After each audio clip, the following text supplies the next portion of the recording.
Got it. Abdullah, do you want to maybe just send Dr. Badri a quick message to join? I'm going to go ahead and start our introduction.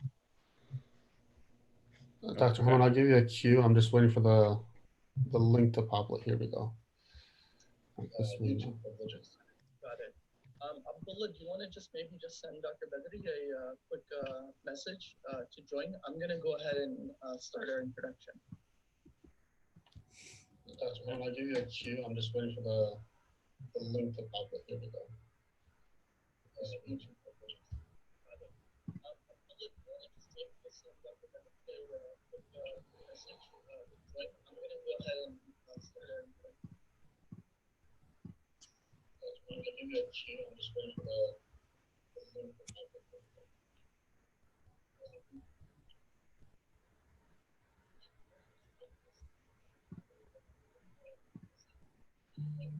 Okay, Dr. Haman, you're live. بسم الله الرحمن الرحيم الحمد لله وحده والصلاة والسلام على من لا نبي بعده السلام عليكم ورحمة الله وبركاته. This is Human from Khalil Center with you for this afternoon's broadcast and program. Jazakallah khair to all of the guests that are joining us this afternoon. I am really excited about this program that we've been putting together. As all of you could perhaps appreciate, we're living in unprecedented times. Some difficult circumstances have sort of come our way with the pandemic, and so we had to move our conference one time into July with the hopes of hosting it still in Chicago. Of course, given the circumstances and the pandemic still live and kicking, especially in the US where I'm broadcasting from, we decided to go virtual. But as Allah subhanahu wa ta'ala says, "Asa an takrahu shay'an wa huwa khayrun lakum." Perhaps you dislike something, but there is khayr in it for you. And we can definitely see the khayr and the fruits of going virtually, even by virtue of having this program. We are really honored and blessed and privileged to be able to have Dr. Malik Badri with us for this broadcast. Dr. Malik Badri needs no introduction from many of us, but for those it looks like Dr. Badri is with us. Alhamdulillah, just as in speaking his name, mashallah, he's joined us. And he's connecting his audio. So Dr. Badri needs no introduction for many of us, especially people like myself and Dr. Abdullah, who's on, who I'll introduce in a minute. Dr. Malik Badri is we would consider the father of modern Islamic psychology. He is somebody who has been talking about Islamic psychology since the 70s.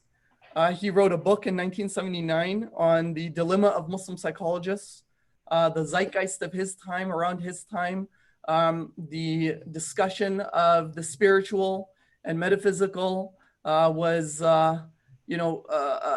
pretty taboo and disliked, including amongst Muslims. Around that time, as we can appreciate, there's been a lot of socio-political changes in the world. And there's been a big difficulty in being able to bring religion and spirituality into the field of psychology. And Dr. Badri is a pioneer who really laid a foundation and has paved the way for people like myself, like our institution of Khalil Center, like Dr. Abdullah Rothman, and many others like us who have followed his lead in being able to really benefit and eat from the tree that he planted and waited very long to see it grow, and has been watering with his sweat and with his labor and effort. And we are super privileged, and I'm really elated for the opportunity to have Dr. Badri with us for this conference. I'm gonna hand over the floor to him to begin us and to start us off for this afternoon's program. I want to give you also another introduction to Dr. Abdullah Rothman. Dr. Abdullah Rothman has his PhD in psychology, and he does a lot of clinical work currently, I think virtually, a lot of it given the circumstances.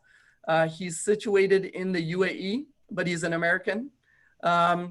And he is also the executive director and co-founder of the International Association for Islamic Psychology. And so I welcome him in joining us as well. It is a great honor to have him and all of us to be on a platform to engage all of you, despite our locations being in different places in the world. I wanted to just give a brief about what you can expect. What are the logistics of this afternoon's program? Dr. Badri will begin with us, and he is also, by the way, the president of the International Association for Islamic Psychology and a professor, full professor at Sabahattin Zaim University in Istanbul. And he's going to start us off in giving us an overview of the field from past to present. Dr. Abdullah Rothman will then address kind of emergence of the field, current conversations, and things that are happening, particularly focusing on the International Association for Islamic Psychology that has come about pretty recently. It's a platform in which I'm a fellow of, and Khalil Center is a certified clinic under, and it serves really as an umbrella organization for all of us to come together to really advance the field of Islamic psychology, but I'll let him speak about it. Then I'll go ahead and speak about Khalil Center and some of the work that we are doing that serves as complementary to all of the work that's being done. And then what we'll do is we'll open the floor for the last half an hour. So we'll have about 45 minutes between now until the end, which will be 1 o'clock Central Time, my time. And then from 1 to 1:30, about half an hour on the YouTube, which is being projected live on our live channel, you can ask questions. And at the bottom, you have an option enabled. You can ask the questions in the chat. And our moderator, our technology associate, Ammar Awad, who's also with us, just kind of in the background, will cue us, will make sure that we're on track in terms of time, and will also funnel us into the Q&A when we get there, inshallah. So welcome to all of you. I want to, without further ado, I want to hand it off to Dr. Badri to address us. And we really, and I know I personally am very eager to benefit from your words and from your wisdom, as I always do. Thank you very much indeed. So, Bismillah ar-Rahman ar-Rahim. Alhamdulillah wassalatu wassalamu ala Sayyidina Muhammad wa ala alihi wa sahbihi wa sallim wa ba'd. To speak, because I'm asked to speak about the development of Islamic psychology. And I would say, without the aspect of pride or whatever, that I may be one of the best people who can speak about the development of psychology, Islamic psychology. Not because I have more information than others, not because I have more creative knowledge than others, simply for a simple reason. I am a very old man. I have gone through the different stages in which psychology has developed. And from this, we can envision the future. I will tell you this. I have seen the development quite clearly. The very first course I took in psychology was in the American University of Beirut. I was 21 at the time or so. And the course was general psychology, but mainly based on Freudian psychoanalysis. Because at that time, Freud was the hero of psychology. his followers will go around this way, that way, no competitor. Now, at that time, I had already read the work of Sayyid Qutb, the great Muslim scholar, may Allah bless his soul. And that was from his famous book, Islam, the Misunderstood Religion. And he spoke about Freud, he spoke about psychology. So it gave me a little impetus, and I was able to argue with my professor. The issue was the following. Psychology was looked at as a science, just like chemistry, like physics. And Freud himself used to think of himself as change the world. The first one was that of Copernicus, who said that the Earth is not the center of the universe as people used to think religiously and from the Catholic point of view at the time. So more or less, he brought down the Earth from being the center of the universe to only a small, tiny planet in the whole of a universe with millions of other planets that are millions of light years away from us. Now here we are.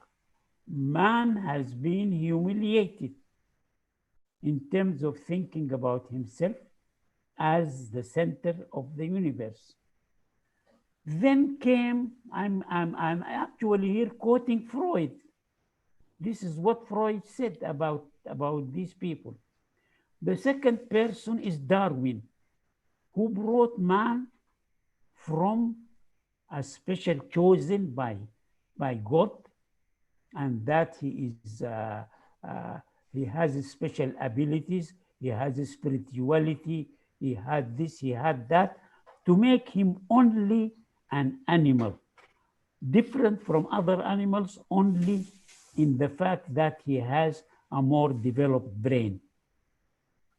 So man has been brought down from being the vicegerent of Allah to becoming only development from apes.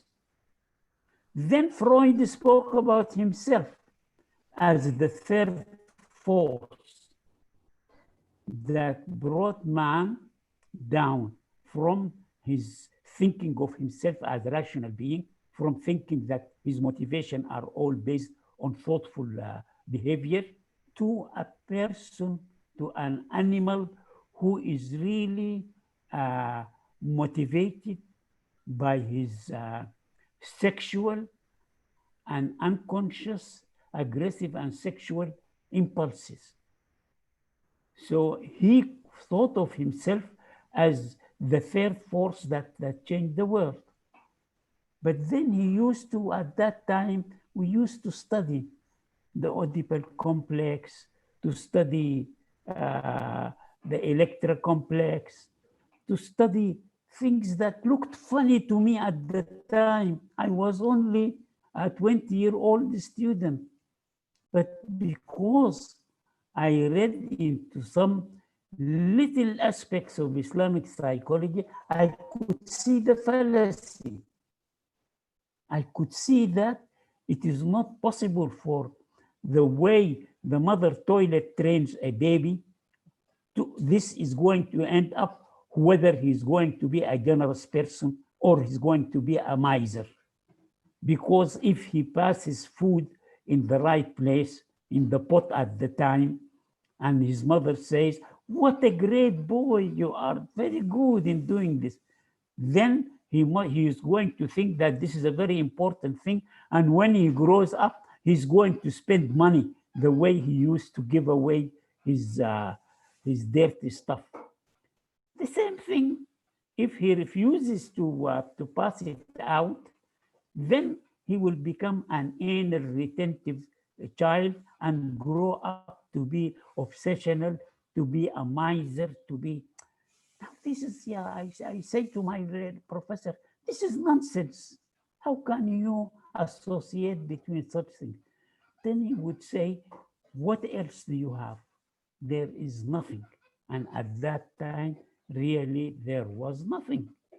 So psychology went through this, and psychology at the time was still drunk with the achievements of the scientific revolution, the defeat of the Catholic Church, and the new great discoveries and inventions that changed the world. So they were still at that stage.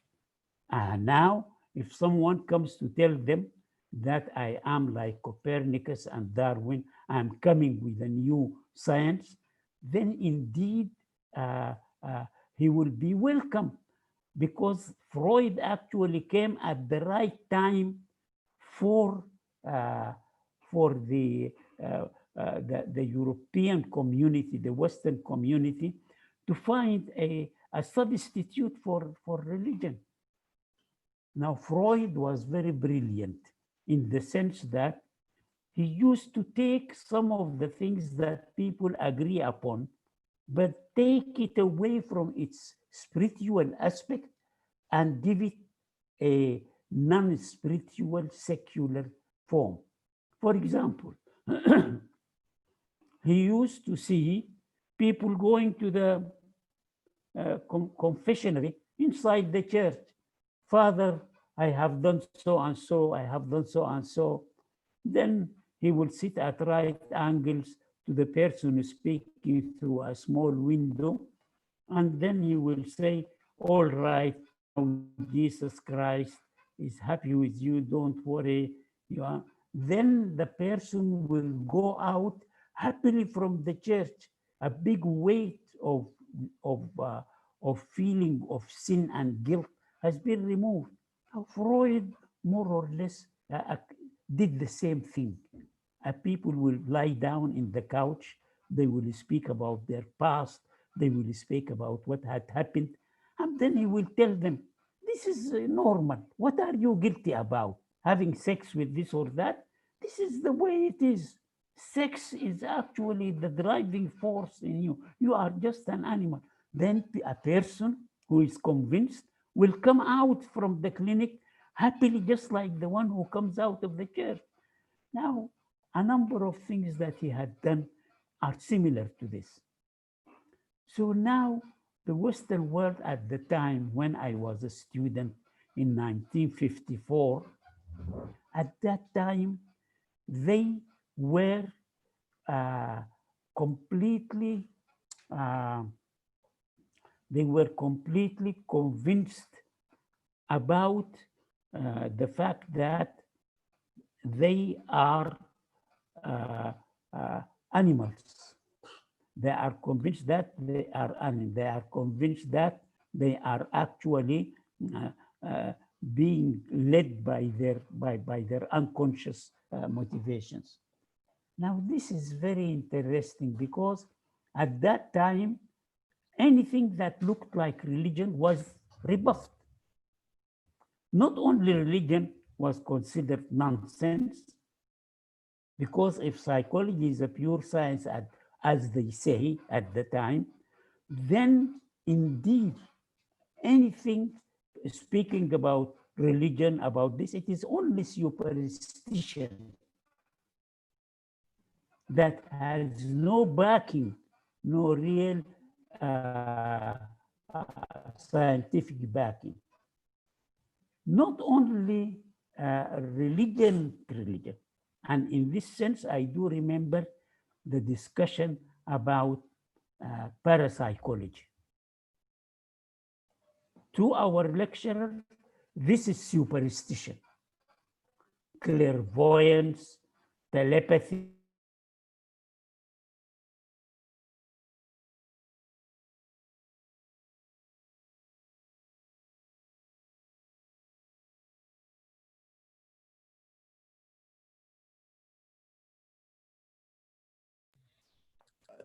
Dr. Badri, I think we may.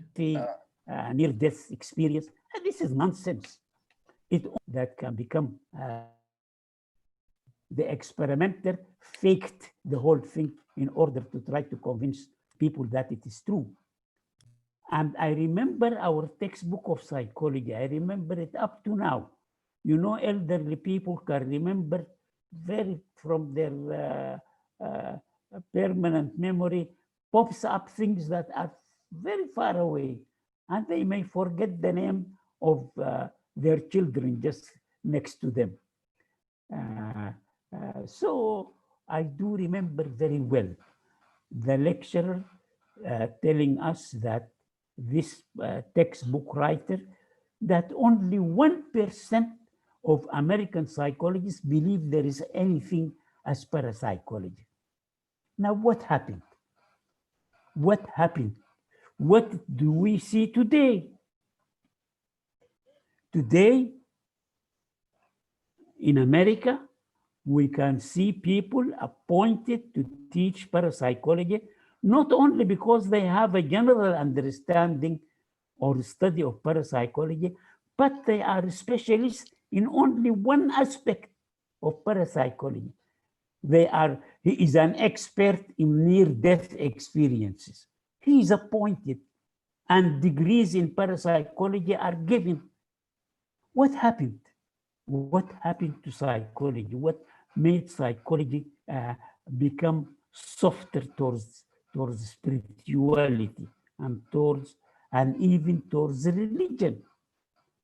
This is very important for us to know, because thinking about the future, you will see what was the case before in the 50s, what is it now, and from this you will extrapolate what is going to happen in future. So in the past, it was as such: enmity towards anything that is spiritual, enmity at a religion, and now things are being changed. Who brought about this change? How did it happen? One of the most important things that made this happen is the demise of the Freudian empire, as Dr. Eisen calls it, the collapse of the Freudian empire, when the first experiment by Eisen, in which he compared thousands of patients who received psychodynamic therapy in comparison to those who never had any therapy. And then he compared them and found that there was no difference between those who received therapy and those who did not receive any therapy. Not only that, but the behavioral revolution came in, and it came in with its behavior therapy. And Wolpe in South Africa came up with systematic desensitization and other methods in which patients who were suffering and going to be treated by Freudians digging at their unconscious and speaking about their early childhood, to find that he simply teaches them to face the problem which they are talking about.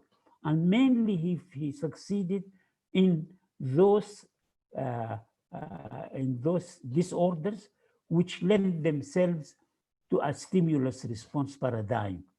And in this sense, all of the patients who were treated by Wolpe, they were all treated. Some of them were receiving psychoanalytic treatment for years without gaining any improvement.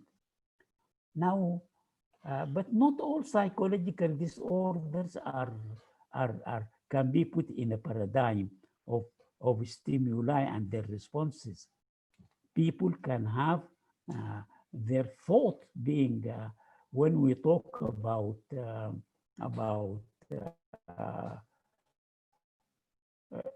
depression, a person who feels that he's bad, he's not doing this, you are not, then you cannot say to him, try, let us put it in a stimulus. There is no stimulus response paradigm.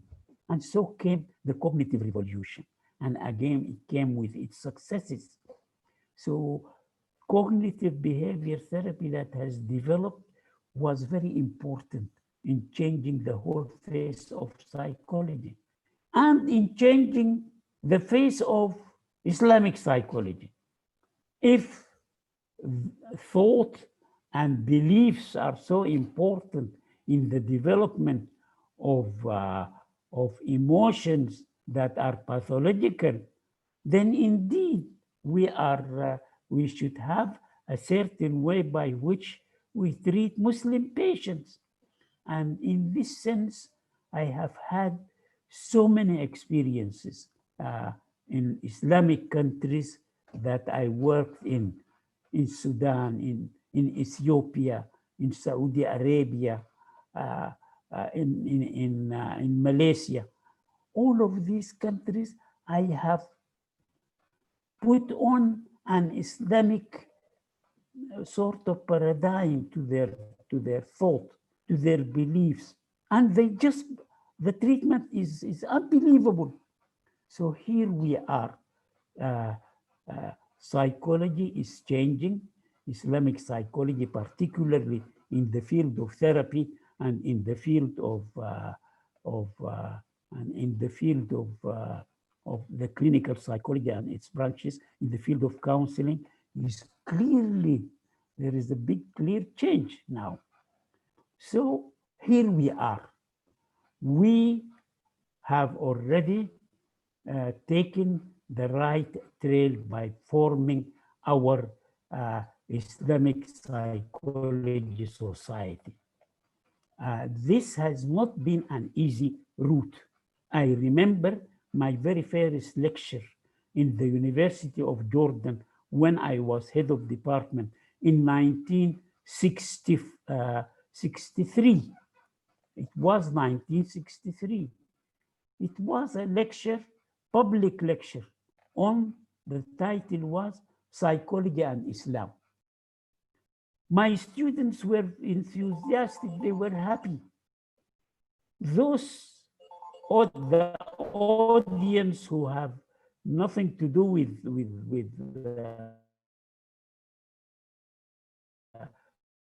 psychology, people who came just interested in the lecture, leagues in psychology and social sciences, were very angry. How dare you criticize Freud?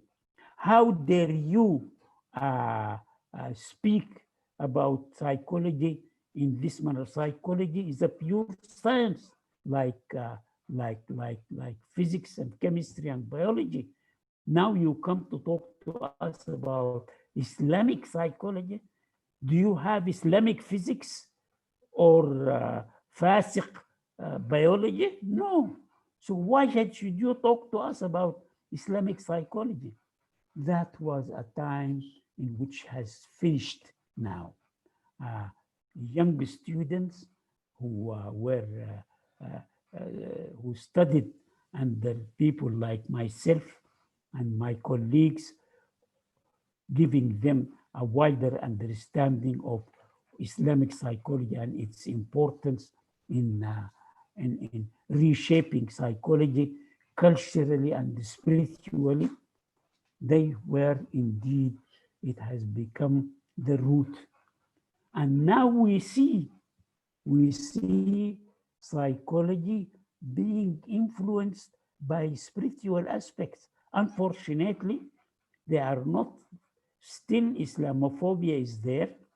They go all the way from New York, one flight up to China or India or so, in order to learn from Buddhism and others and change their form. Even the third wave of cognitive behavior therapy now is borrowing from these Far Eastern religions.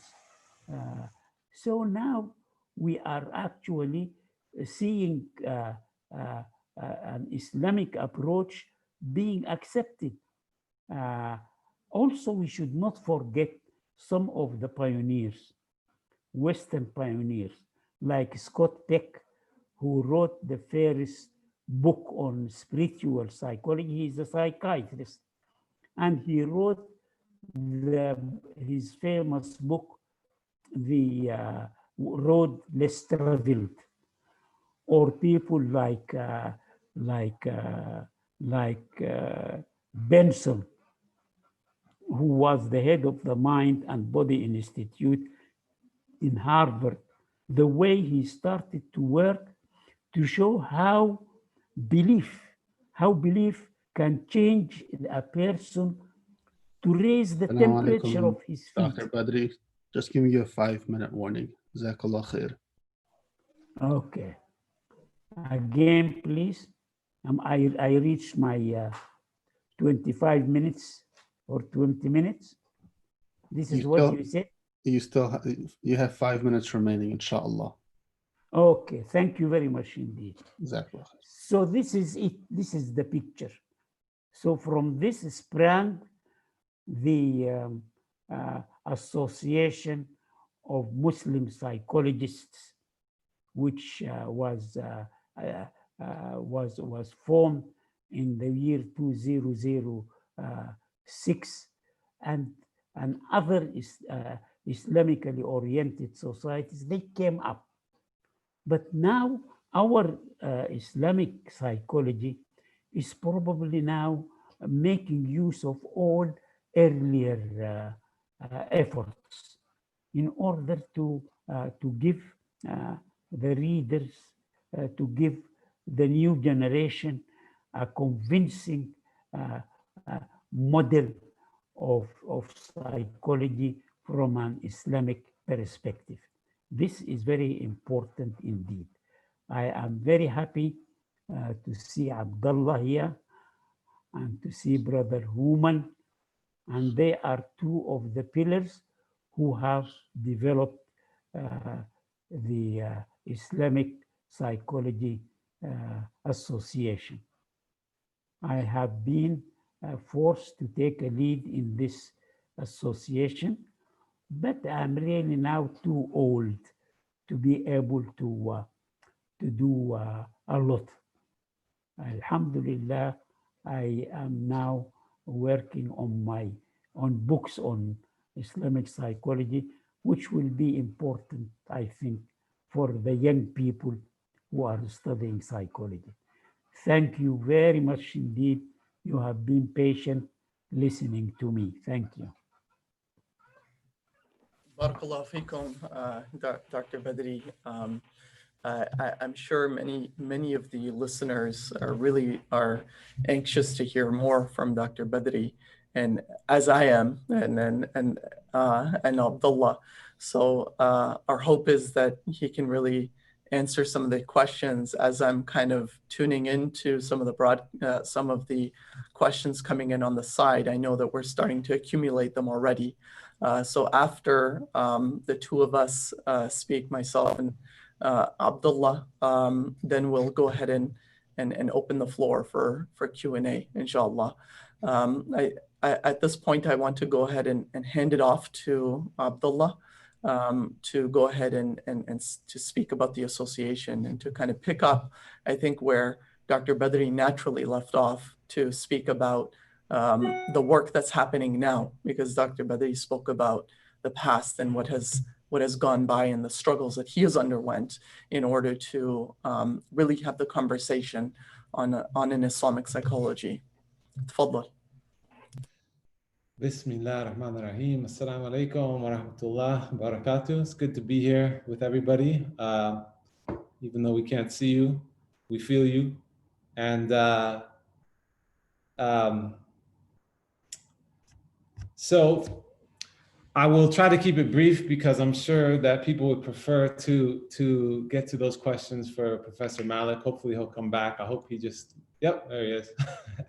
So I'm sure people would prefer to get to the questions. So I'll try to keep it brief, but basically want to build off of this. Really, this is what we're all doing, is we're building off of Professor Malik's legacy And like he said, you know, I think I will give him more credit than he gave himself, that he really brought quite an amazing contribution to not only the field, but I would say to the world in bringing focus to what Islam has to offer to the field of psychology. And I think, you know, for a long time, for the past 40 years, even though for some people, this is the first, in the past 3 years, maybe the first people are hearing about Islamic psychology, but for decades, really, if you know, Malik Badri was synonymous with the word Islamic psychology, and he was really the pioneer pushing this into people's consciousness. And so the development of that is to really make it more known and less of a thing that only a certain amount of people hear about, but have it be not only more of a forefront in the consciousness of the Muslim Ummah, because I think there's a great need for that amongst the Muslims, but inshallah also, like Professor Malik said, you know, Buddhism has had such a large impact on psychology, just pop psychology. And I think, you know, whether or not it goes in that direction or how Islam's contribution comes about, I think it's important that it does come about. And so this association really is primarily to give a framework, a foundation, an umbrella for professionals to develop this field together, for the work to sort of culminate and move forward in a more structured way and to develop in that way. But then also beyond building resources and knowledge for professionals and for inshallah clients who can benefit from that, also just putting out a greater knowledge base in terms of what Islamic psychology is and what it has to offer the world in terms of this particular and very specific framework of understanding human nature and psychology from within the Islamic paradigm. And I'll just say that, you know, this conference that we're warming up to was originally supposed to be in Chicago, and Professor Malik talked about the first lecture he gave in Jordan in 1963. I think it was about 10 years after that, one of the places where he got the most reception, you know, even more than the people in the Muslim world, was in the US. And the reason why Professor Malik and I decided to start the association in the US is because of this. You know, oftentimes there's more reception in the West for things like incorporating spirituality into psychology than even in the Muslim world.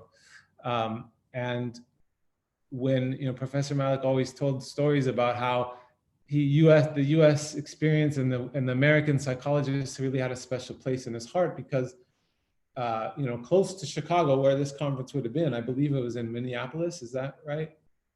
He gave a talk there, and it was extremely well received by the American psychologists, saying, "Wow, of course you should have your own, you know, perspective on psychology informed by your religious beliefs and this worldview." And there was a space for that and so it's really important that we start to do this work in the US, because previously Professor Malik's work, his students, a lot of that has been going on in the rest of the Muslim world, and the US hasn't, a lot of people haven't been aware of that work. And there's actually been conferences on Islamic psychology happening in Malaysia, in Sudan, all over the, you know, Muslim world for quite a long time, basically as long as Professor Malik has been doing this work. And so I think it's significant that we're bringing the work back to the United States, and also with Human and Khalil Center doing such an amazing job of laying that foundation of the work, which we'll get into with his presentation. So I want to just go through to let people know what this association is. Could somebody enable the screen sharing for me? I believe that. But is it? I think it reset. Mark, could you give screen sharing privileges to the rest of us here?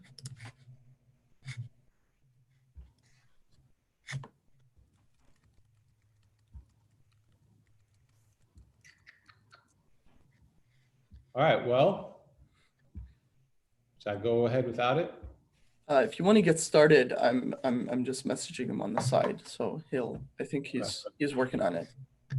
All right, so so the association was established about 3 years ago, but really this has been something that has been in the works, like Professor Malik said, and we tried to have it happen actually in about 12 years ago, 2008, and it just didn't seem to get off the ground. And then in the past about 3 years ago or so, there's just a big surge of interest and people's awareness of Islamic psychology.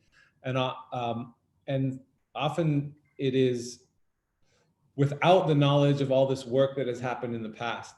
And so part of the vision of the association You're is good to, now, by the way, Abdullah. okay, great, is to make sure that the work going forward is not recreating the wheel, but really building upon the work that has been laid as a foundation.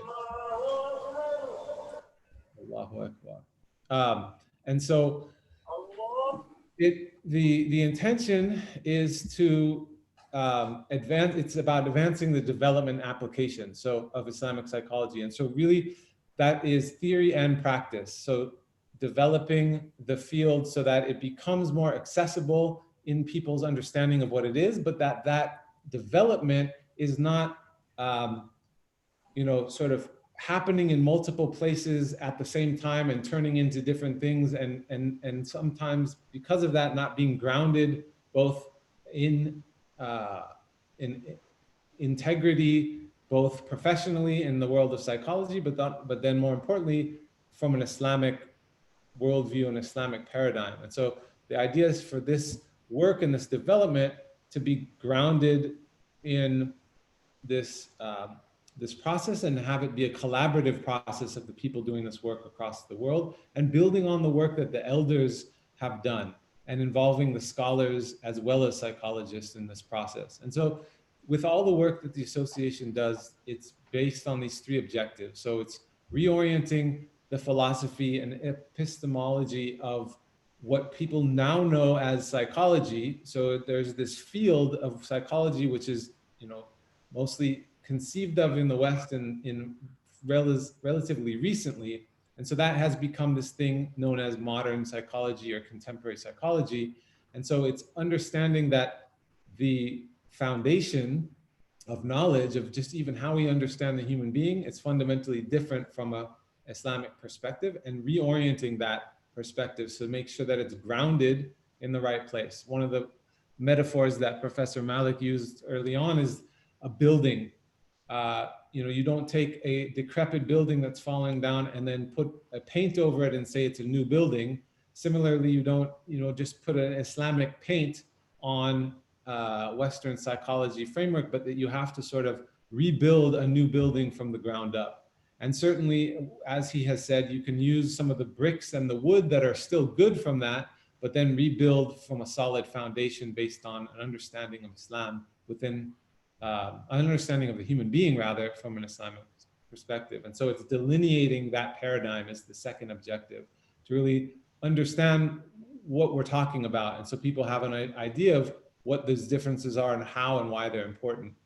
And then from that foundation, building new approaches to applied psychology. And so, mostly right now that is a focus on psychotherapy, but certainly there is a lot of room for development in educational psychology and developmental psychology and all kinds of branches that, many things are built upon how we understand the human being. And so that goes into application. And then, so we do this through 4 basic branches of the association: education, certification, publication, and research. And so the education, the intention is to have both certificates, so something like a postmaster certificate for people who already have an education in psychology, and then would do this as like a postmaster certificate as a specialization in the Islamic framework.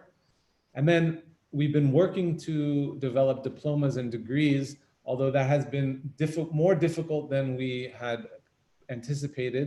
We've made some progress, and then it's been slow, and then now even slowed even more because of COVID. So, but that's all in the works, and inshallah, within the next year to 2 years, we hope that people will be able to take at least a diploma and also a master's degree in Islamic psychology. And so we've been doing some of that foundational work for the past several years in these 3 institutions in Sudan, in the UK, and in Turkey. And what we do is we're offering a certificate track that we've been doing every year at these institutions. And this is essentially for people who have a foundation in some sort of related field of counseling, psychotherapy, psychology, and then we are orienting them to an Islamic paradigm. The first one starts with basing it on theory, and the second one is more on practical application. And then if somebody wants to become certified, they do a series of practicum supervision, and then the association can certify these practitioners. And so here's an example. I'm going to play a short video. Hopefully the connection will be good, but just to give people an idea of what this looks like and how people can get involved. And these are in-person courses that we've been doing. Hopefully we'll be able to do them again once we can all go back to being in person.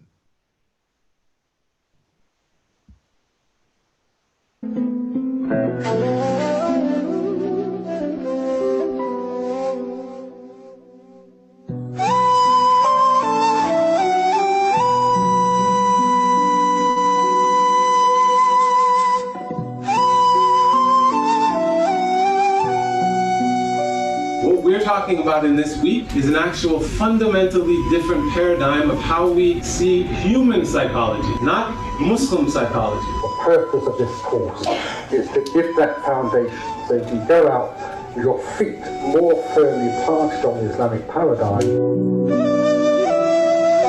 If we are Muslims, we know what man is from the Islamic point of view. The model that Brother Abdullah created, it was just phenomenal to see an Islamically oriented model that not only included intellect and emotions and thought, but it included the soul, it included the nafs, it included all these other things that exist but are finally being accounted for in a therapeutic clinical intervention. Everything else is going to be affected by anything that's wrong with the cell, including the body. So the Prophet ﷺ came with a lot of very principles about medicine and health. What we want to do is we want to be able to satisfy our fitra, our basic nature. This is one of the principles of hikmah. And when it is corrupted, then we have aberrant behavior.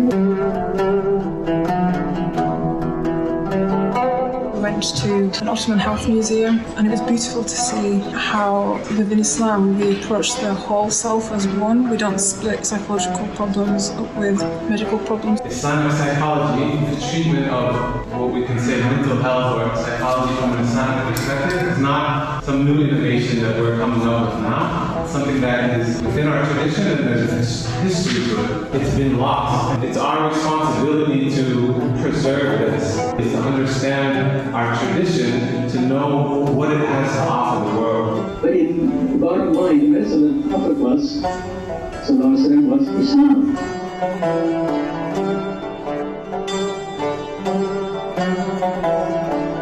Bring the spiritual into your therapy.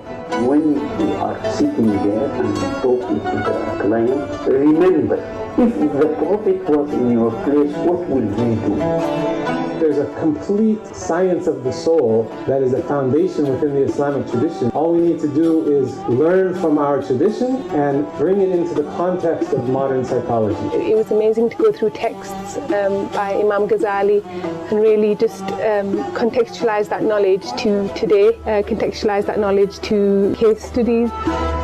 You can find the solutions of diagnosing the problem, of understanding it, as well as the treatments from the Islamic source, and that gives an imperative to developing Islamically-based therapies and Islamically-based understanding of human nature and of mental health. The idea is to offer training to people that want to go down this path. This course is part of that education piece. It's not just about psychology, it's about how we apply the values in our day-to-day experiences. It's been an amazing experience. I took a lot of knowledge, a lot of experience, a lot of skills, also a lot of networking and connection with brothers and sisters from all over the world.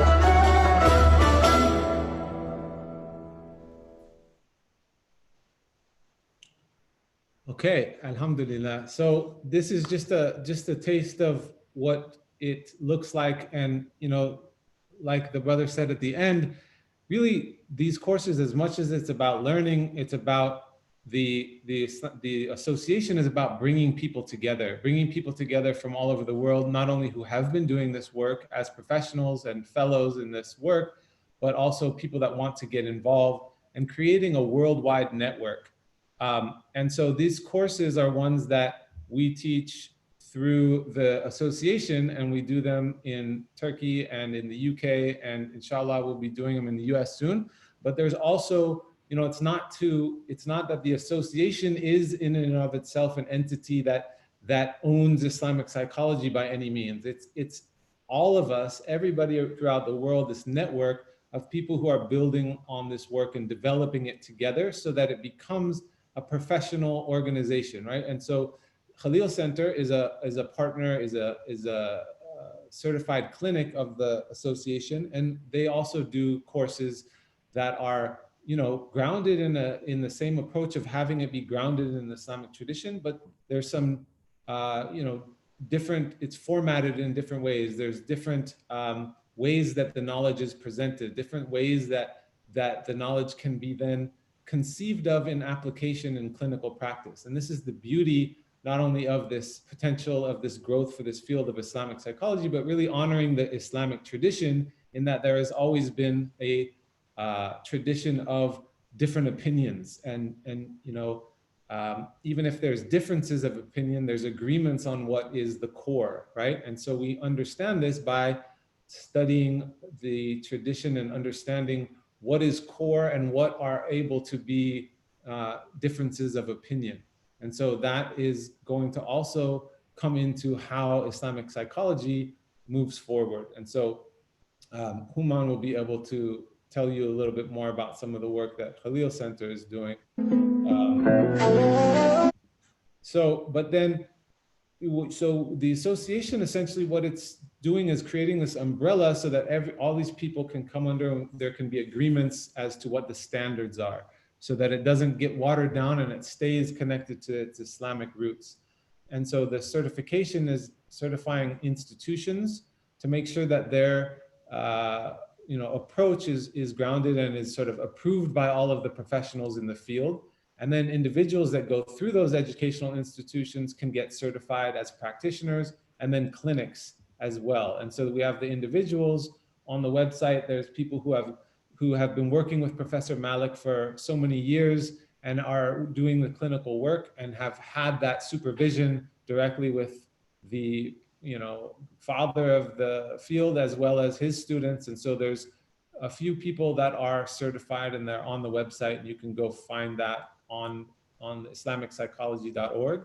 And then we have 3 clinics currently that are certified, one in the United Kingdom, which is Ihsan, which is in Bradford, and that's headed by Professor Rashid Skinner, who is also one of the directors of the association. And in the United States, Human will tell you more about Khalil Center, which is a certified clinic, certified by the association. And then in Sudan, the Malik Badri Center for Islamic Psychology and Psychotherapy.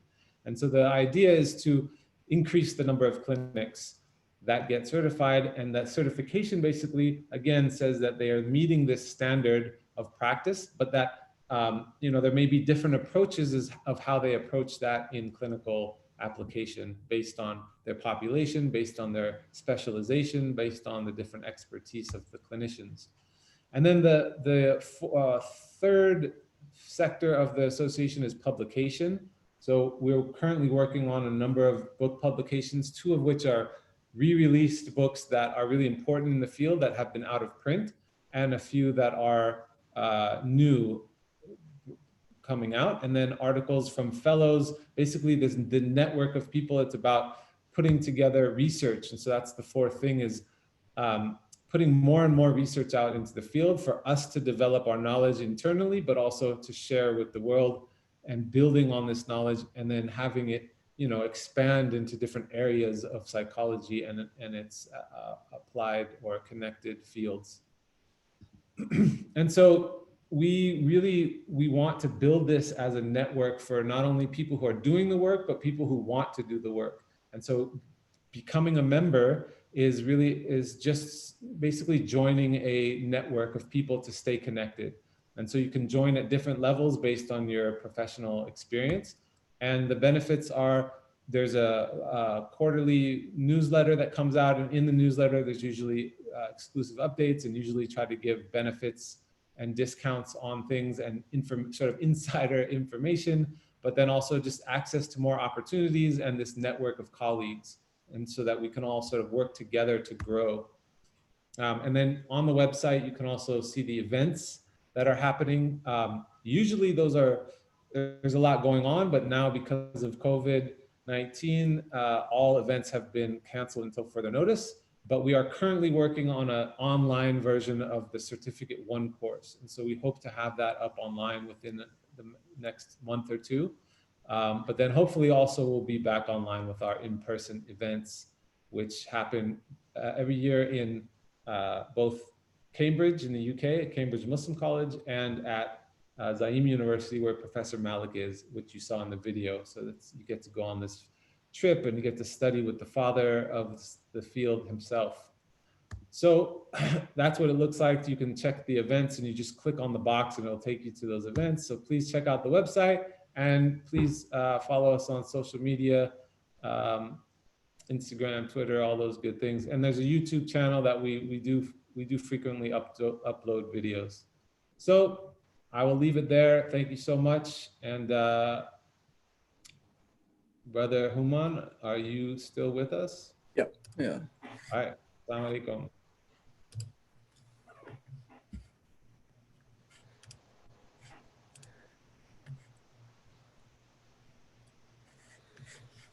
Can you also, Abdullah, can you just confirm that you can see my slideshow?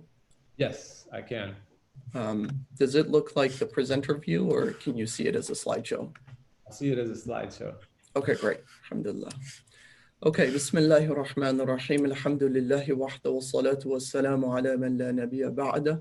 Rabbi shrah li sadri wa yassir li amri wahlul 'uqdatan min lisani yafqahu qawli. Subhanaka la 'ilma lana illa ma 'allamtana innaka antal 'alimul hakim. Rabbi zidni 'ilman wa 'amal. Wa ba'd. So Jazakumullah khair to those that to the both of you, Dr. Badri. You know, I perhaps shouldn't even be speaking here. I should give you the floor here, but given that we have this responsibility to share some of the work that we're doing, inshallah, you know, through your you know, spiritual attention and concentration on me, Allah will put something in my words that might be beneficial, inshallah ta'ala. Jazakumullah khair, Abdullah, for talking about the association. I commend you for the work that you're doing. I really appreciate the fact that you have created, under the supervision of Dr. Badri, the International Association, which does serve as an umbrella organization. It really allows us to be connected to one another, to learn from one another, to benefit from one another, and to benefit the community as a whole. And really, I see Islamic psychology as a movement. It's a movement of remobilizing Muslims to dig into their own very tradition. And that's you know, what the creation of Khalil Center is. And I want to talk a little bit about the work that I'm doing. The story of Khalil Center is also the story of the development of Islamic psychology and where it is as a practice, and currently its space and stage it is in the world, I believe, inshallah. So first off, let's ask ourselves, what is the need for an authentically Islamic principled approach to the sciences? You know, myself and Dr. Hamada on Saturday, the last panel, he and I will be debating this actually at the conference. So we have an experiential track where he and I will engage in a debate about, is Islamic psychology ready for clinical practice? And if it's not already obvious, you know, I will be taking the position that it is ready for clinical practice because of the fact that we're actually doing it, right? The Khalil Center is the largest provider of Muslim mental health services across North America. And we service upwards of, you know, 5,000 to 7,000 Muslim patients a year. with around 40 clinicians. Alhamdulillah, thumma alhamdulillah. And so why is this important? And first of all, let's talk about why is there even an interest? What's the popularity of this sort of intervention? Why are Muslims, when the opportunity is presented to provide and to receive services from an Islamically integrated perspective, why is it that people will come? It goes back to the fact that Muslims, just like other peoples across the world, interpret their problems through a religious framework. People tend to understand their distress and suffering, not through psycho-jargon or diagnostic terms or terminologies, but they understand it through experienced distress. And they understand it through spirituality and their interpretive lenses, which formulates their identities. And so when we look at what do Muslims actually want? So we're talking about barriers for service delivery. Adherent Muslims are unlikely to seek therapy services from professional services, right? Mainstream professional mental health services. Why is that? Because of the fact that they want their problems addressed from an Islamically integrated perspective. In fact, there was a study with Muslims here in the US that found that Muslims want two characteristics in the psychotherapist. Now, Muslims are forced to choose between two avenues. One is going to clergy or going to a mainstream mental health care. And between the two choices, you can guess which one they pick. They tend to go to clergy more often than they do healthcare providers. And we can tell ourselves, oh, there's a stigma of mental health. There's a huge stigma, and what we have to do is we have to address the stigma. But I think that's overly simplistic. The problem is we have to take ownership as psychologists, as mental health providers, to say, what are we doing to isolate people from help seeking? When a person has a financial problem, what do? They go to an accountant. When a person has a health problem, they go to a physician. When they have a plumbing problem, they go to a plumber. It's a natural human inclination that you go to an expert in that particular area to receive some service and some help. Why is it that people are not going to mental health providers? Now, I think some of that is starting to change. Because why? Not only are we addressing the stigma, but we're also changing the way that we are providing services. And that is going to remove the barriers for service delivery. If we look at the behavioral healthcare disparities, it's all about today, about the barriers for service. And so Dr. Badri talked about in America, and Abdullah talked about in America, why are people interested in spirituality or even multiculturalism? It's because people want it. And so, because people want it, we need to provide the avenues for them to be able to get the type of services that they need. And the two characteristics that they want, they don't necessarily want to be going to imams, Muslims, by the way, for the psychological problems. They don't necessarily want to be going to secular mental health providers. They want to go to an Islamically integrated, well-trained professional. What does that mean? That doesn't only mean that they're Muslim by name. That doesn't mean that they only provide culturally sensitive service, but that they have the competencies and capacities and the know-how of knowing the tradition in order to effectively integrate it together to be able to address their unique problems. Now, this is a tall ask, of course. Many of us are trained in different, the programs are limited. And that's really part of why the association is also coming together, why Khalil Center is coming together, why, some universities are propping up to try to really bring a space to say, let us address the gap of training that currently exists in order to provide the supply of individuals who can effectively integrate and who have a strong foundation and grounding in both traditions and can integrate them effectively. Furthermore, this is just data from our population. I'm just going to speed through this. At Khalil Center, why do people come to Khalil Center? Because the majority of them, 95% or more than 95%, want their therapists to share their religious values, not just be of the same religion. They want them to integrate therapy into their mental health care practice. And that's why Khalil Center has started to become more popularized. Alhamdulillah, بعد توفيق من الله تعالى. And what about that? Does it work? There's a big movement of spiritually integrated psychotherapies. And there is studies to show with Muslims that when you integrate spirituality, specifically Islamic spirituality, into mental health care practice, that it is empirically proven to be effective to addressing psychological distress. Now, you can say, let me just, so I can show you, this is their studies. We have our own, because I'm going to skip past it in the interest of our time. We have our own studies as well, which I'll speak about in very briefly a little bit later on in terms of our work and what we've been doing and has it proven to be effective or not? Because it's not just about theory and talk, but it's about actually putting into practice. A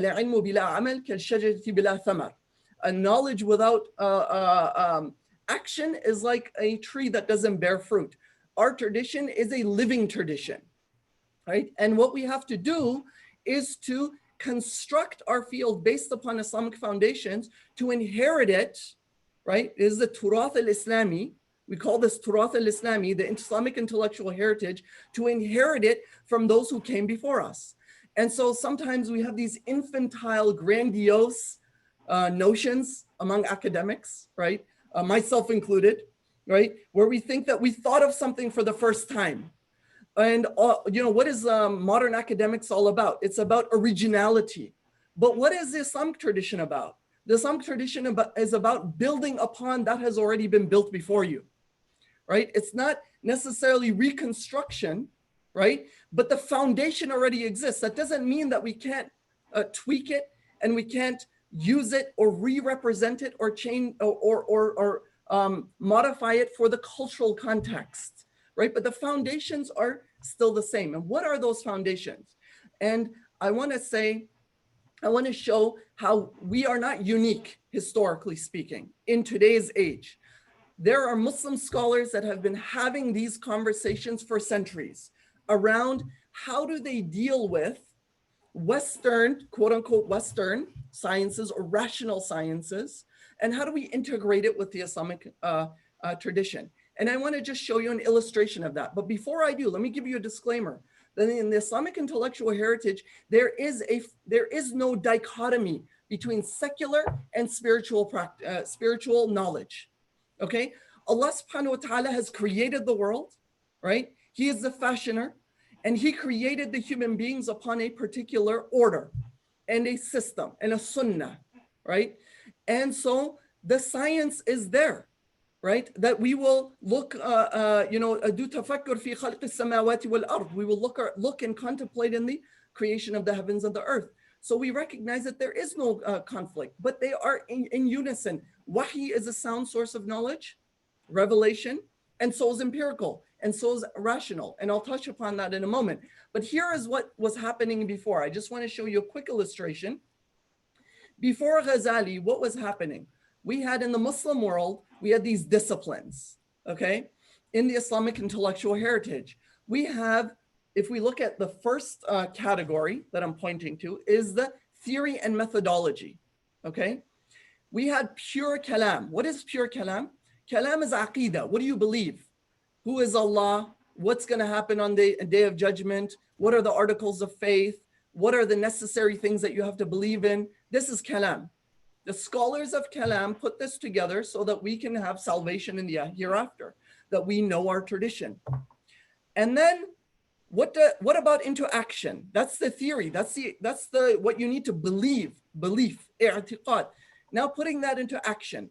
There's fiqh al-zahir, which is the fiqh that we normally know, halal and haram, right? You cannot drink alcohol and eat pork. You have to pray 5 times a day. These are the things that we have to know. These are knowledge, action-based knowledge. Then we have fiqh al-batin, which is the inner sciences. This is about how do you transform yourself? How do you make sure you don't have jealousy? How do you make sure that you don't have arrogance, right? How do you make sure that you prepare yourself for worship, have concentration in worship, not just do the ritual itself? And these things are intertwined, right? Now, the auxiliary sciences, these were the core Islamic sciences. the auxiliary sciences that are not the core Islamic sciences, we had the thing of Greek philosophy, for example. Greek philosophy, which led to the birth of tib, right? Medicine, and hikmah, right? As a discipline. The action-based of philosophy was medicine, right? And it focused mostly on rational and empirical sciences, okay? Whereas Kalam focused on revelation, okay? Now, here is the problem. The problem is that the Muslims then, and again, this is not a unique problem to today, they Islamicized that. So what they did was they put an Islamic coat on Greek philosophy, but they inherited many things that clashed with revelation, okay? And what happens post-Ghazali? What they do is they do a clean house, clean up. The mutakallimin, they step up to the job, and what do? They take this pure kalam, aqidah, theory, and then they incorporate philosophy and deal with philosophical problems by doing what? Filtering it. They passed philosophy through the filter of kalam, through Quran and Sunnah, okay? And they said, look, and Ghazali, among the foremost amongst them, did this. And he said, we need to filter this stuff that's un-Islamic, that has no basis, that's even speculative. It's not even empirically sound. We're going to filter it out. And then what are we going to do? We're going to reconnect. This red line is important. Tib and hikmah back into these core Islamic sciences, right? It needs to be filtered through kalam, through the core Islamic sciences, in order to give us healthcare that is sound and consistent. We didn't discard it all, right? The scholars, they didn't throw it out. They took that which was consistent, that which was true, that was not speculative and didn't clash, and had a holistic view on this. Now, when we look at today, this is our job today. This is what Islamically integrated mental health care is. We take kalam, and then we take Western sciences, quote unquote, right? Today, postmodern theories and empirical sciences and behavioral sciences, all of that. We filter through our core Islamic sciences, integrate. I don't want to say filter, actually integrate, right? We do look at them together as sources of knowledge, do a compare and contrast, and we reconnect mental health care to the core Islamic sciences. And that's when you can call a field Islamic, when it is built upon the foundations of these three core sciences. So practically, what does that mean? Fiqh al-Akbar, who is Allah? What is your epistemology? What is true knowledge? That's the discussion under Aqidah, under Kalam, under Fiqh al-Akbar. What is your ethics of practice? What are you allowed to do as a clinician? What are you not allowed to do? What are your ethics of practice? If you were, for example, for malpractice, in fiqh we have malpractice issues. And there's a hadith on this. Whosoever does tib, and they are not an alimun bil tib, فَهُوَ ضَامِنٌ, that he is responsible, أو كما قال عليه الصلاة والسلام, that he is responsible to pay the damages that he's done. But if he knows knowledge and he made an innocent mistake, he's not responsible. Yes, they will get compensation elsewhere. So this is an illustration that we have a tradition that engages the ethics of medical practice. Then we have fiqh al-batin. What is the internal sciences? What is my internal state as a clinician that I have to have? What are the internal states that I'm trying to reinforce in our patient? Because perhaps this is the greatest convergence of how do you reform human belief and cognition, emotion, and spirituality into practice. And this is what we are, this is our epistemology, and this is what we've created in calling it traditional Islamically integrated psychotherapy. Traditional Islamically integrated psychotherapy builds a psychology built upon the epistemological and ontological foundations of Islam, while integrating, it's integrative, integrating the modern behavioral sciences in being able to do what? Answer these questions. The composition of the human psyche, its drives. How do we define health, pathology, the mechanisms of psychological change? What are our principles of healing? Does it work? Here's an illustration that there is people, our patients come in with clinical scores and their latest assessments are subclinical, right? And we did a 1-year study This is the first ever that I know of, wallahu a'lam, that of a study in which we followed for 1 year, 5 clinicians, 400 sessions, 107 patients, where we did a process outcome study, an evaluation on whether this works or not. And currently we're in data analysis. So I ask you for your du'as that Allah Ta'ala put barakah in that project. And so here is where we are. This is what Khalil Center is. And we stand upon those foundations, and we have 3 major departments. The major departments are, number 1, our clinics, right? Which is what people know us for. The other is community education. We do have an online academy. We do seminars and workshops. And this one, which is very important, is the School of Islamic Psychology and Research. Here we have research that we conduct, and we also have professional education. Our professional education, our clinical training, for example, is accredited that somebody can do a PhD or PsyD, Doctorate of Clinical Psychology in the US, and do a residency, 1-year residency, internship, pre-doctoral residency, and they can count their hours and get training and get certified by us in order to get licensed by the state, right? Alhamdulillah. And so our practicums, we have practicums where people can come here and do their clinical hours here and get it counted. But our program is recognized by, it's the only Muslim mental health program that I know of that has a robust clinical training program that is recognized by the major graduate institutions across the cities in which we are represented. Then we have TIIP education. So that's for graduate students. But what about professionals? And this is the levels. This is really similar to what Dr. Abdullah was talking about with the certification. We do have our own certification, right? Let me come to it. But I don't want to spend too much time with this, right? That we have our certification, not only through Khalil Center, right? Where you can do your clinical training internship at Khalil Center in the US, but also your supervision at Khalil Center. And then through some of our graduate institutions, like for example, Ibn Khaldun University, right? Of course, with Sabahattin Zaim, you can work with Dr. Badri without a doubt, and you should do so.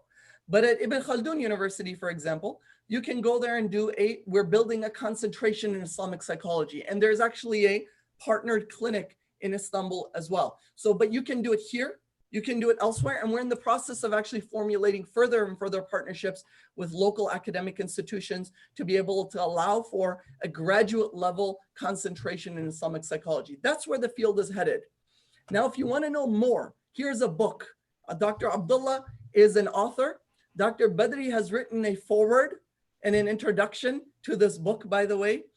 And I encourage you to check this out. This is actually, if you really want to know a lot more in depth about our model of care and how we understand Islamic psychology from theory to practice, right? The last 1/3 of the book is devoted to practice. The first half is devoted to theory.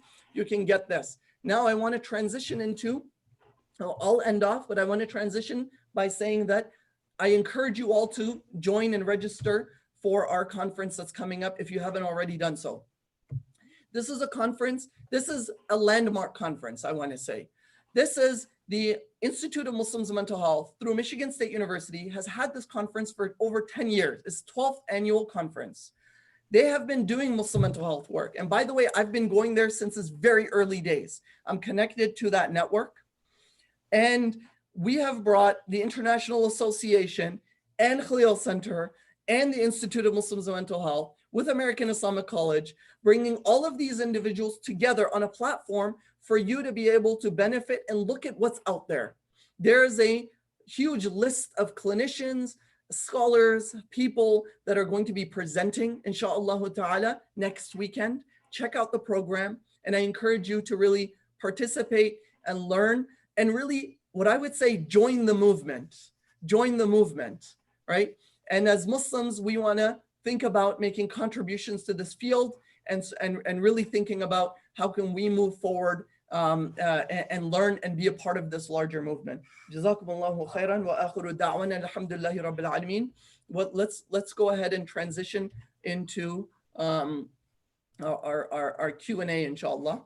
I know that we have a couple of questions, but before I do, I want to just kind of open the floor for Dr. Badri if there is anything that you wanted to comment on after Abdullah and I have spoken, if you want to correct anything that we stated, or to reprimand us for for being so bold in your presence, please, تفضل. Yes, ya Sayyidi. No, I think that I'm quite impressed. I all the time learn when I come to such conferences where Abdullah is taking part, and Skinner, and you, human. I all the time come to learn rather than to analyze or critique. I think you have made things very clear, and you are able to put things into a written form or into a structured diagrammatic form, which is something very good indeed. May Allah bless you. I think you will be going quite well with this association, inshallah. Abdullah, anything on your end? No. So we have a question, and so let's just maybe jump into the questions. The discipline of Islamic psychology, what is the status of any graduate programs, master's programs? Abdullah, maybe you can speak to it, but from my knowledge, Dr. Badri, is there as core faculty in the Department of Psychology at Sabatin Zaim. So even if it's not like a called an Islamic psychology program, you would go there and you would definitely be benefiting from him. And perhaps, I'm not sure if he chairs any thesis. In Turkey as well, at Ibn Khaldun University, we're actually the concentration in Islamic psychology in which I teach at is informal currently, but will be formalized. We already have the coursework, and I'm already supervising theses on Islamic psychology at Ibn Khaldun. And then there's also the internship opportunity. So those are two avenues, right? And then there's a professional training through the association for those who are like postgraduate or in graduate school, but they really want to benefit. They can come to Istanbul and get that training. They can come to the US and join our programs. But is there anything else that the two of you know of that are opportunities that students may be able to get involved in at the graduate level that are really looking for Islamic psychology even from an early inception? Yeah, so they're in the works. Like I said, they've been delayed, but both at Zaim University, where Professor Malik is, like you said, he's teaching there, but we have a master's degree that is in the pipeline to be open. It's just that it's somewhat complicated because even though the university is very keen on it and pushing it forward and for the past 2 years has been trying to make it happen, it's difficult to get it approved by the education board in Turkey just because of the history of, it's you put the word Islamic in front of it and it becomes not so popular, ironically, in the Muslim world often. And so that's one of the challenges, but I believe we've made some progress, and inshallah, I thought I was going to be able to say even this year, but now COVID stopped that. So inshallah next year. And then also in Sudan, and Nilain University as well. And then there will be most likely other opportunities coming up as diplomas. I think a lot of people want master's degrees. That's what we get the most inquiries about. But it may be that what happens is that what's able to happen first is a diploma, an accredited diploma that would then could be converted into a master's or apply towards a master's once that is available. So, it's developing. We've made progress. And so a lot of times it's like getting in the door, then propping the door open, and then, putting it back open, but it's going and going. And there's been more progress lately than in the past several decades. So that's a good thing. So just, stay connected through the website, through the association. You can sign up to the mailing list or join as a member, and you'll get updates when all those happen. And I'm sure as soon as anything happens on Human's end, and Ibn Khaldun will also make those announcements, because it's all, you know, we want to just get people connected wherever they can around the world where they can get this education and experience, inshallah. So just to add just a slight nuance to what Abdullah is saying, just to kind of contextualize what he's saying, is that he mentioned that in the Muslim world there might not be as much reception to the term Islamic psychology.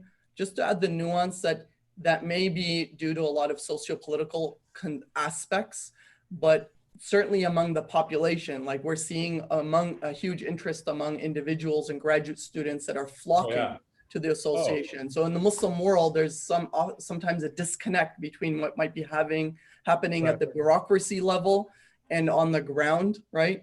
So just want to add that nuance. But even despite that, you know, like for example, at Sabahattin Zaim, like the rector is very gung-ho about wanting to really push, and the fact that they've brought like Dr. Malik Badri have insisted on his presence in Istanbul is a demonstration of the fact that there's definitely sort of a revival surge of a desire to do so. And despite some of the limitations, and even at you know, at Ibn Khaldun, you know, there it really isn't an agenda to kind of develop, by the way, sort of a Islamic psychology graduate program per se by name, but there is, and what, you know, that's sort of what I've been inclining towards, and I've been in conversation with the rector there, is to really have clinical psychology, but a concentration. Right? You have like spirituality concentration, you have forensic psychology concentration, because certainly there are the core courses like research methods and these sorts of things, you know, that are necessary. And even as Muslims, when we teach those courses like Dr. Badri would obviously teach it in a much more fair and balanced way than say a regurgitation of what's in the textbooks of, you know, of those that are taught in say the UK or in the US or something like that. Would you agree, Abdullah? Yeah, and I would just add to that like what you're saying with the first thing you said, for sure there's a huge interest amongst the people on the ground. I mean, that's we get about 10 emails every day requesting for degree programs, and so, or inquiring about them. But I would say that what was I going to say? Professor Malik, do you have anything to add while I try to think of what I was trying to say? Yes, I think that you should remember that Pakistan is Professor Anis Ahmed, who is the Vice Chancellor of this university in Islamabad. It has its other branch in Lahore, have already established a center for Islamic clinical psychology, and appointed someone who is professor in this field to be in charge of developing the centers. I was invited a number of times, but I couldn't go for health reasons. Now, his work is beginning to people are registering to get higher degrees in Islamic psychology. I think also in the International Islamic University, they are restarting, coming back to Islamic clinical psychology after this difficulty, financial difficulty of the country itself. And I think that that things will be done. I think also people in Moscow, in Russia, are very active. They have asked me to come. They want to start their own diploma, their own certificates on Islamic psychology, and they have all the freedom to do that. So actually, it is becoming worldwide. Yeah, But we need to see one university offering a degree in Islamic psychology. Yeah. Just to kind of clarify, that was Rifa University that he was referring to in Pakistan, Dr. Badri is referring to, which is a very strong one. And then the International Islamic University in Malaysia, just for those who don't have that context or that awareness. And what I wanted to add, I remember what I wanted to say was that, you know, a lot of people want to jump to having a full-on degree in Islamic psychology, but I think, and that's fantastic, and inshallah that will happen soon. But I would encourage people not to let that stop them and not to sit around waiting for that to happen, because the three of us sitting here didn't have that. We went through regular psychology courses, and then we added the concentration on our own, and there can be a lot of benefit in that as well, because you're more motivated to find the knowledge and do some of the integration work on your own. And now there's way more support than any of us had in that process.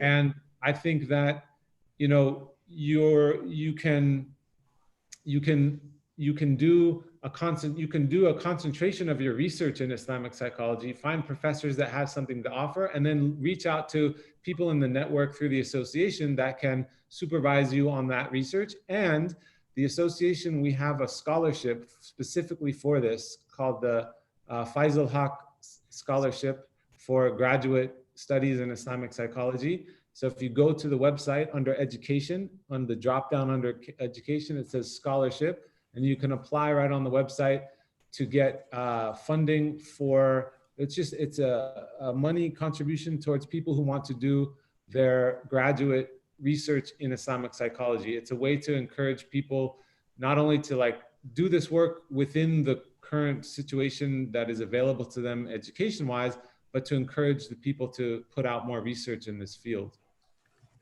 Absolutely. I think that the reason I can speak to the fact of the wealth of resources now available, right?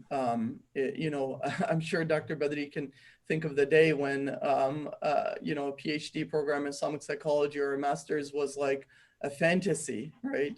Way back then, rather than closer to a reality. And perhaps people are a bit anxious at this point to get really dig into it. But I think you have a wealth of resources, as Abdullah mentioned, with the opportunity to gain mentorship and resources. By the way, also, Dr. Rania, who works with us as well at the Stanford University Department of Psychiatry, has the Muslim Mental Health Lab in California. She is the director of our, regional director of our office out in California. And she teaches a course in Islamic psychology as well at Stanford. And she has a lab in which there's a track for research that would be connected with the track at Khalil Center. So it's interconnected with Khalil Center's kind of research track. So there are certainly opportunities of, even if it's, say, a person went to a regular graduate school, to be able to connect and to do that sort of professional development through some of the work that's happening. And so there was a question about mentoring. There's also a question about the pastoral care, like those who are not in clinical psychology per se. And it's a good question. I'm glad somebody mentioned it. I do teach at Hartford Seminary, by the way, like some summer courses, some online classes. Hartford Seminary is in the East Coast, and they have an Islamic chaplaincy program. And I teach 4 courses there. One is Mental Health 101, the other one's Psychology of Trauma, and then the other 2 are basic counseling techniques according to TIIP, and then the second is advanced TIIP. So in fact, our clergy, I tell them that I've distilled a lot for you to take away something to actually be able to put it into practice. So so these are avenues that are available. Yes, I think I forgot to mention that Indonesia is a country where Islamic psychology has found a very good base. Particularly, we are having the Association of Muslim Psychologists there, and they have been asked by universities to come and establish courses on Islamic psychology and to develop it into degrees. I think that if we can concentrate our efforts in one place where we can give a highly recognized degree and that becomes famous, this would be a good thing. Because now it is really coming up everywhere. But we need a place where it becomes like an Oxford or a Cambridge to the rest of the world in Islamic psychology. Mm-hmm. Dr. Badri, what do you see as the future of Islamic psychology? Somebody asks. What do I see the future? Yes. I think that it is going to clinical psychology and counseling, and these fields gradually are going to change. And it is possible that we will no longer, in a few years to come, we will no longer hear of somebody who is a clinical psychologist as such, or a counselor as such, or we are going to have specialized people in particular issues of therapy. And I think that the future of psychology is going towards an appreciation of the spiritual. Until we, as people who are protagonists and people who are speaking for an Islamic psychology, we will not be considered as strange. You know, it becomes really something which is, this is what I can see the future is. I can see now with this new approach, there are some schools of psychology in the West that has almost died, or some people don't talk about it. It's going to thrive again. For example, logotherapy, which depends on giving meaning to the pain and suffering of the person. This is a therapeutic kind of psychology, which has been developed by Frankl. Frankl had done this, but it did not gain force. Now I think it is going to. Also, positive psychology is going to change the whole field of the psychology that we know. I think that this idea of psychology being identifying with medicine, and a psychologist speaking about my patients, and this is going to be something of the past. I think that I hope that this will help us to develop a good courses in Islamic psychology. It sounds like what you're saying is that there's a broadening of the field, right? And that what once upon a time used to be really pushed as 1 or 2 or 3 models of care as acceptable to the exclusion of others has changed, and there's a greater diversity of voices being added to the field, to the overall field. And very interestingly enough, was it 2-3 years ago at the APA conference, the APA president said that we need to look east. We need to start looking east for psychology development. And we see a lot more creativity and people embracing kind of the different aspects of psychology that's available for us. And I think this perhaps even opens the floor for the context in which all of us are able to kind of work and survive, and to gain some of that that recognition that there is a continuously increasing interest in learning. I mean, even from non-Muslims, learning about what Muslims have to say about their own psychology and their own tradition and what contributions they have to offer. So I think people are looking to us. Inshallah. Yeah. Okay. You know, that was it. I think a lot of the questions seem to overlap around a lot of what mentorship opportunities are available and what courses and what degrees. I think we've answered a lot of that. And really, this is the beginning of the conversation.